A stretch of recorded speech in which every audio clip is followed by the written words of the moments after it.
महुआ मोइत्रा की संसद की सदस्यता रद्द कर दी गई है। हमारे साथ मौजूद है अपराजिता सारंगी, जो कि उस कमेटी की भी, एथिक्स कमेटी की भी सदस्य थी, जहां पर ये पूरी जो सुनवाई हुई थी और जिसकी रिपोर्ट पर जो है सदन में टेबल भी की गई थी। अपराजिता मैम, लगातार महुआ मोइत्रा और उनके जो समर्थन में लोग बोले थे, उनका ये कहना था बोलने का मौका ही नहीं दिया गया है, पक्षपातपूर्ण रवैया। देखिए, ऐसा है कि महुआ मोइत्रा जी डिफेंडेंट थी और मैं कमेटी की सदस्य रही हूँ। उन्हें पूरी अपॉर्चुनिटी दी गई थी अपनी बात रखने की और एफिडेविट से संबंधित उन्हें प्रश्न किए गए थे। जो दो कंप्लेनेंट थे, श्री देहाद्राई जी और सांसद श्री निशिकांत जी, उन्हें भी बोलने का मौका दिया गया था। तो जब कमेटी में उनकी सुनवाई हो चुकी है तो लोकसभा में सुनवाई का तो प्रश्न ही नहीं उठता है। और अगर आप प्रेसिडेंट्स देखेंगे, अगर आप 2005 का केस देखेंगे तो 10 सांसदों का निष्कासन हुआ था, उन्हें भी बोलने का मौका आदरणीय श्री सोमनाथ चैटर्जी जी, जो तत्कालीन स्पीकर थे, नहीं दिया। लेकिन जो महुआ मोइत्रा के समर्थन में तमाम सांसद थे, उनका यही कहना था कि क्रॉस एग्जामिनेशन का भी मौका नहीं मिला। जो हीरानंदानी ने आरोप लगाया तो क्रॉस एग्जामिनेशन करना चाह रही थी।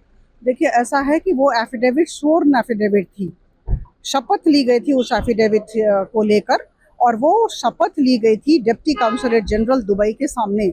तो जब एक व्यक्ति शपथ लेता है, कहता है कि मैंने जो कहा मैं सच कह रहा हूँ, तो उसके बाद उस एफिडेविट को हमें पढ़ना पड़ता है। कमेटी ने पढ़ी वो एफिडेविट को, उसके बाद कमेटी को उस व्यक्ति के साथ बैठने की जरूरत नहीं है, तो जरूरत नहीं समझी गई। और आज सारी बातें बहुत ही अच्छी तरह से चर्चा हुई इसकी, मैं कहूँगी, सदन के अंदर, और उसके बाद ऐसा फैसला लिया गया। महुआ मोइत्रा के समर्थन में जो तमाम सांसद थे, खुद महुआ मोइत्रा जो कह रही थी कि उनको बोलने का मौका दिया जाना चाहिए। आपने हालांकि कहा कि प्रेसिडेंट नहीं रहा है, लेकिन उनका कहना था अगर आरोप गंभीर है तो अपनी सफाई देने का तो मौका दिया जाना चाहिए ना।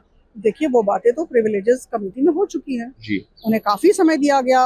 इनफैक्ट उनको पहले 1 घंटा तो वो अपने प्राइवेट जीवन के विषय में बोलती रही, और हम सब ने बड़ी ही गंभीरता के साथ उनकी सारी बातें सुनी और नोट भी की, प्रश्न भी उन्हें किए गए। तो मुझे नहीं लगता ये जरूरत थी।